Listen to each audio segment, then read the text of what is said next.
म्हणजे Pune rash driving प्रकरणामध्ये आता अंडरवर्ल्ड कनेक्शन देखील उघड झालेलं आहे। ब्रह्मा बिल्डर्सच्या नावानं या अगरवाल कुटुंबाचा धंदा असला तरी देखील ते काळ्या कृत्यांमध्ये सहभागी असल्याचं आता समोर येत आहे। विशाल अगरवालचे वडील सुरेंद्र कुमार अगरवाल यांचे अंडरवर्ल्ड डॉन छोटा राजनशी संबंध असल्याचं उघड झालंय। सुरेंद्र अगरवाल यांचे भावाशी संपत्तीवरून वाद होते आणि त्यावेळी त्यांनी छोटा राजनशी संपर्क साधला होता।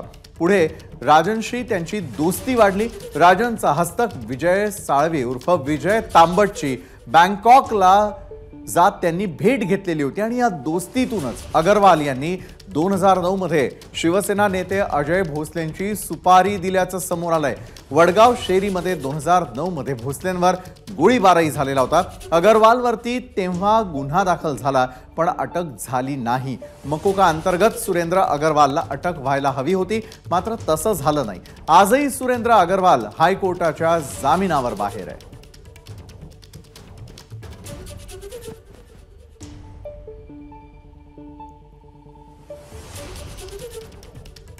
तर पुणे कार अपघातामधील अगरवाल कुटुंबियांचं अंडरवर्ल्ड कनेक्शन समोर आलेलं आहे। शिवसेना पदाधिकारी अजय भोसलेंच्या हत्येच्या सुपारीसाठी छोटा राजनची मदत घेतल्याचा आरोप करण्यात आलेला आहे। दरम्यान ज्या अजय भोसलेंची हत्या करण्याचा प्रयत्न केलेला होता त्या अजय भोसलेंनी एबीपी माझाला काय प्रतिक्रिया दिली आहे पाहूयात।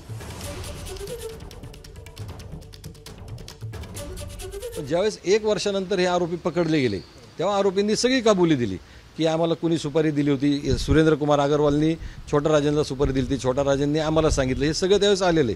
आता आमच्या सगळ्यांची साक्ष झालेली आहे। खरं तर त्यावेळेस सुरेंद्र कुमार अगरवालला अटक व्हायला पाहिजे होती, पण अजूनपर्यंत त्यांना पोलिसांनी कुणी अटकच केली नाही त्या माणसाला। आतापर्यंत आमच्या 9-10 जणांच्या साक्ष झालेल्या आहेत त्या बाबतीत।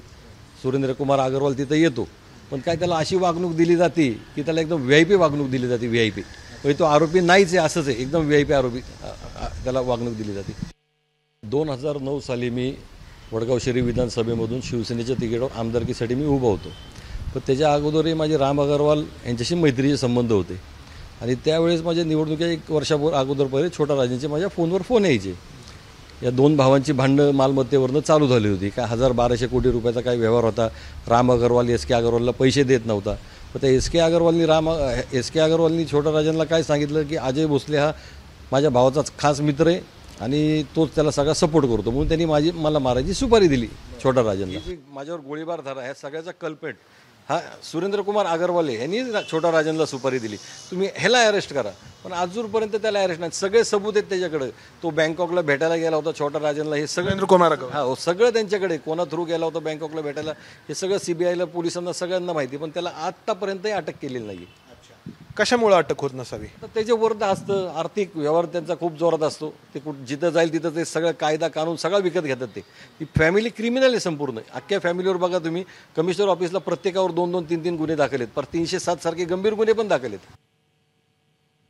दरम्यान अगरवाल कुटुंबियांच्या अंडरवर्ल्ड कनेक्शनवरती गृहमंत्री देवेंद्र फडणवीसांनी नेमकी काय प्रतिक्रिया दिलेली आहे ती देखील आता पाहूयात। अभी पूरी तफ्तीश होगी और सब तरीके से जो भी उनके काम होंगे, कार्रवाइयां होगी, हर चीज के ऊपर पुलिस कार्रवाई करेगी। पुणे हिट अँड रन प्रकरणामधील अल्पवयीन मुलाचे वडील विशाल अगरवालला 3 दिवसांची पोलीस कोठडी सुनावण्यात आलेली आहे। विशाल अगरवाल सह तिघांना 22 मे पर्यंत पोलीस कोठडी सुनावण्यात आली आहे। विशाल अगरवाल सह बार मालक, व्यवस्थापक नितेश शेवानी आणि जयेश गावकरे यांची सुद्धा कोठडीत रवानगी करण्यात आली आहे। 19 तारखेला पुण्यामधील कल्याणी नगर भागामध्ये पोर्शे कारच्या अपघातामध्ये दोघांचा मृत्यू झालेला होता आणि या प्रकरणी अल्पवयीन मुलाच्या वडिलांना अटक करण्यात आलेली आहे।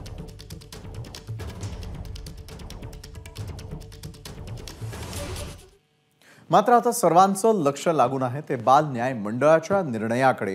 बाल न्याय मंडळासमोर आज या प्रकरणामधल्या अल्पवयीन मुलाला हजर करण्यात आलेलं होतं आणि हा मुलगा सज्ञान असल्याचा पोलिसांचा युक्तिवाद मान्य झाला तर त्याला आज पोलीस अटकही करतील। त्यामुळे त्याला बेल मिळणार की जेल याकडे सर्व राज्याचं लक्ष लागून राहिलंय। या प्रकरणामधील अल्पवयीन मुलाला यापूर्वी कोर्टाने काही अटींच्या आधारे जामीन मंजूर केला होता आणि त्यानंतर राज्यासह देशभरातून प्रचंड रोष व्यक्त करण्यात आलेला आहे। त्यानंतर पोलिसांनी अल्पवयीन आरोपीवर वाहन कायद्याच्या कलम 185 अंतर्गत नव्यानं गुन्हा दाखल केला आणि त्याला पुन्हा कोर्टात हजर केलं। या प्रकरणी दोन्ही बाजूंचा युक्तिवाद पूर्ण झालेला असून अगदी थोड्याच वेळामध्ये बाल न्याय मंडळ निकाल देणार आहे।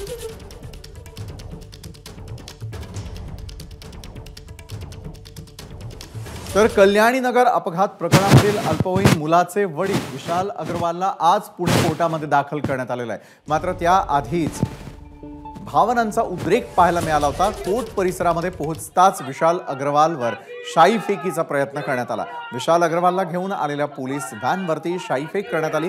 वंदे मातरम संघटनेनं हे पाऊल उचललं। या प्रकरणी वंदे मातरम संघटनेच्या 5 ते 8 कार्यकर्त्यांना पोलिसांनी ताब्यात घेतलं।